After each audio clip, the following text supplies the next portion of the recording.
Nouveauté de cette 25e édition du Téléthon, un baby-foot géant a été installé à l'AFM d'Evry. Il s'ajoute aux traditionnels soies élastiques et autres tournois de danse ou parties de poker nocturnes destinés à doper les dons au 36-37. Ce matin à Evry, 180 bénévoles répondaient déjà au téléphone, certains donateurs ayant peut-être été dopés par la quarantaine d'essais cliniques que Geneton mène désormais sur l'homme pour guérir par exemple une maladie de l'œil parmi les 8000 maladies rares. C'est des essais encourageants qui ont été menés en collaboration avec tous les bras armés de l'AFM. Voilà, les essais démarrent maintenant, on en attend beaucoup et les premières analyses, en tout cas sur les animaux, ont donné des résultats encourageants. Donc on espère que ça va être un projet porteur.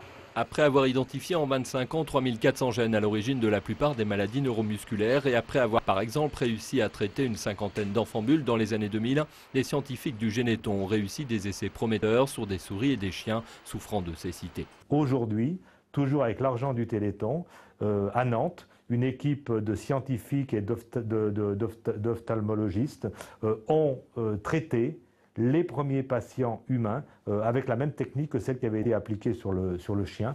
Et on attend les résultats pour dans quelques mois. Une souris qui pèse 20 grammes, un homme qui en pèse 70. Il faut produire beaucoup plus de médicaments, il faut produire beaucoup plus de traitements. Et ça coûte particulièrement cher. Un exemple, dans l'essai que je citais tout à l'heure pour les maladies de la rétine, le traitement d'un patient va coûter 200 000 €. Grâce aux dons, l'AFM vient aussi de se doter de la plus grande plateforme de bioproduction au monde. Elle fait ainsi passer Evry de la recherche fondamentale dans les années 80 à la production industrielle de médicaments de thérapie génique.